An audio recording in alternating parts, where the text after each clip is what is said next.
Bonsoir, bon vendredi, ici Horizon. On est en direct du Comic-Con de Montréal, édition 2016. Je suis avec Maryse Landreville. Enchantée, Allô. Maryse, que tu sois avec nous.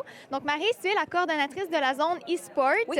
qui est, ma foi, c'est phénoménal cette année. Ça prend beaucoup de place, il y a plein de choses qui se passent. Oui. Tu étais également autrefois vice-présidente de la fédération. Oui. Donc là, tu as dû quitter. Oui. C'est des choses qui arrivent et tu as quand même beaucoup travaillé là, pour la Fédé. Oui, j'ai vraiment aidé. Donc là, toi, tu as quand même un bon background en e-sport. Oui. Comment tu t'es rendue à devenir vice-présidente de la Fédé? Puis qu'est-ce que tu as fait un peu là, avec la Fédé avant de quitter? Dans le fond, les gars, ça fait longtemps qu'on se parlait, qu'on voulait quelque chose pour aider les e-sports au Québec.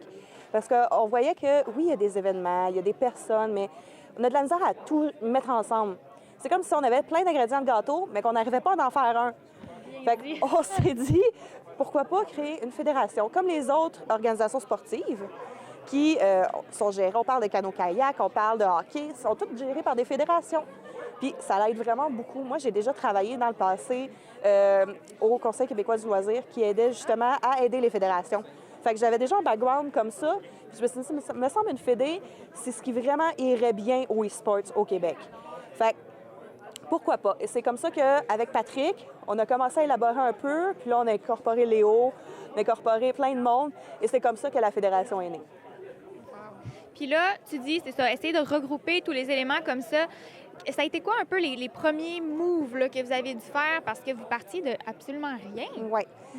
Ça a été de convaincre, en fait. Je dirais, là, la première étape, là, c'est de convaincre de la nécessité d'avoir cette fédération-là.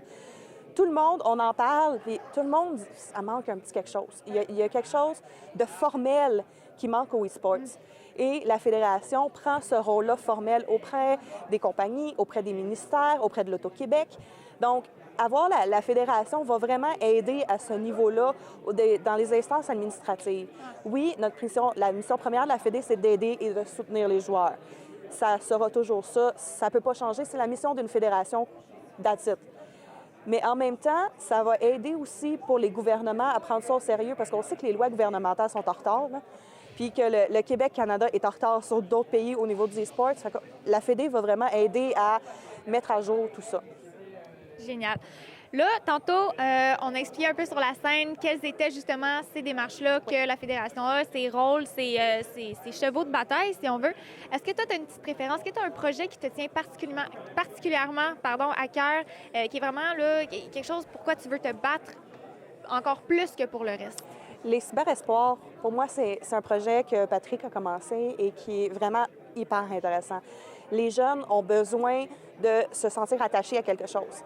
Fait que je crois que ce projet-là va pouvoir donner espoir, le nom, aux jeunes de pouvoir persévérer dans le e-sport. Parce qu'il y en a qui réussissent. On regarde Stéphanie Harvey, on regarde Jig, on regarde Deathrow. Ça a réussi à l'international. Fait que c'est un rêve qui peut être accessible. C'est sûr que c'est difficile. C'est extrêmement dur, comme n'importe qui veut devenir athlète professionnel. Ça prend du talent, oui, mais ça prend une force de caractère, ça prend beaucoup de choses. Fait que ce programme-là va vraiment aider les jeunes qui veulent le faire, qui veulent apprendre, qui veulent être coachés. Fait que c'est vraiment, moi, ça me touche beaucoup, puis j'adore les enfants, j'adore aider les gens, fait que ça regroupe tout ça en même temps. Donc, les cyberespoirs, hein? On travaille fort pour ça. Oui. Et puis, comment tu entrevois le futur de la Fédération? Parce que là, ça commence lentement mais sûrement. Oui. Comment tu vois ça d'ici 1 an, 2 ans, 3 ans? Puis, as-tu même une petite fantaisie où tu te dis « Ah, moi, si on pouvait être rendu là dans 2 ans, là... » Bien, c'est sûr que quand j'étais dans la Fédération, j'avais 2 projets aussi qui me tenaient à cœur. La place des filles dans les sports et aussi pour la reconnaissance des sports au niveau gouvernemental. J'avais déjà commencé à travailler là-dessus et tout. Fait que c'est sûr que si on pouvait faire reconnaître du sport que c'est un sport et que les jeunes qui pratiquent ça aient le droit aux prêts et bourses. Que les équipes aient plus de misère, parce qu'avec l'Université Laval, on sait qu'ils ont beaucoup de difficultés à créer leur club d'e-sports. Fait que si on pouvait en venir que le e-sport est reconnu, que ces difficultés-là soient enlevées, pour moi, ce serait vraiment comme génial. Que ce soit normalisé, que ce C'est soit ça. un passe-temps comme un autre. Exactement. Qu'on ait le droit de le faire, maudit. Oui, parce qu'on voit tellement, là, depuis que RDS met du e-sport à sa programmation, on voit les commentaires qui ressortent, puis « Ah, tu perds 2 calories en 1h30 en jouant avec tes pouces. » Oui, mais c'est tellement plus que ça. C'est tellement... Ah oui, j'ai lu ça aujourd'hui en plus. C'est tellement réducteur, c'est incroyable. Fait que c'est toutes des choses comme ça que, à force de voir des commentaires comme ça qui m'enragent, honnêtement, là, tu sais, je comprends, c'est le Journal de Montréal, c'est RDS. Des fois, là, on s'entend, mais même sur le site, il y a eu une annonce de la presse, il y a eu un article de la presse sur la Fédération, puis il y avait des commentaires aussi assez durs. Mais pourquoi? Pourquoi un joueur de jeux vidéo est plus réduit et plus insignifiant qu'un joueur d'échecs, qu'un joueur de poker? On s'entend que le gars au poker, là, il ne perd pas des calories non plus, mais ça prend une force mentale, ça prend de la dextérité, ça prend tout ce que ça prend pour faire du e-sport.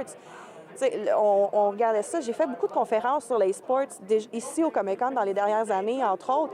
Puis, on avait trouvé des statistiques de réflexes en 0,7 secondes de réflexe pour faire un flash à League of Legends.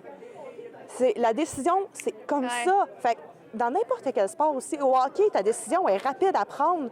Oui, tu patines, mais quand même, quand tu fais du e-sport, selon moi, ça devrait vraiment être considéré comme un sport. Parce qu'on regarde les définitions dans le dictionnaire, on regarde les définitions du gouvernement, ça rentre là-dedans.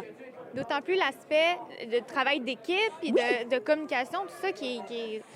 Puis même si on regarde des jeux individuels comme StarCraft, il y a toute une équipe aux alentours d'un joueur. C'est fou, c'est vraiment un travail d'équipe de gagner au e-sport. Puis... Donc, pourquoi pas? Pourquoi pas? Hein? Ouais. On va-tu finir par le savoir? Pourquoi pas? Parce que, hein? On est rendu là. Oui. Maryse, je te remercie énormément. Tu as fait un travail phénoménal avec la zone e-sport. Merci. Et puis, merci d'encourager depuis aussi longtemps quelque chose de merveilleux et d'aussi inconnu. Et puis, on va continuer d'essayer d'éduquer les gens. Je pense que c'est ça qu'on a le plus besoin.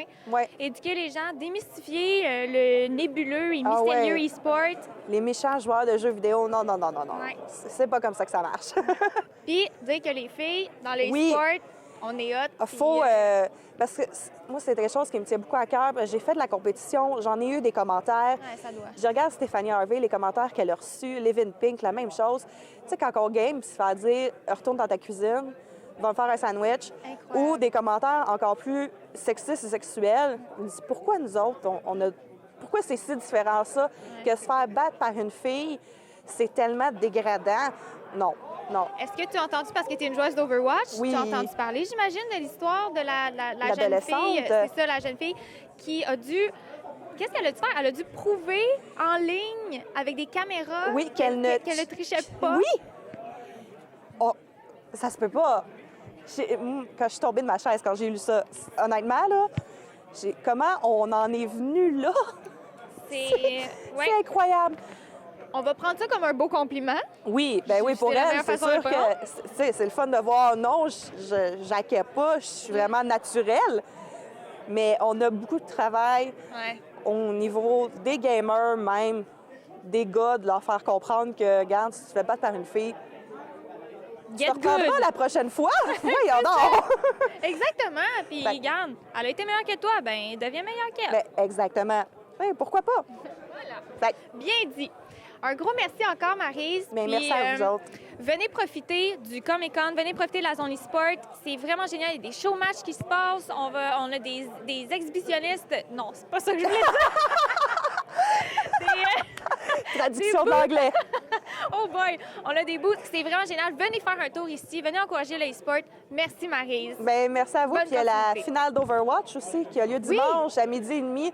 Quelque chose à ne pas manquer. Il y a quand même 1 500 $ en prix. Voilà, bien, venez, on vous attend. On vous attend à la zone e-sport.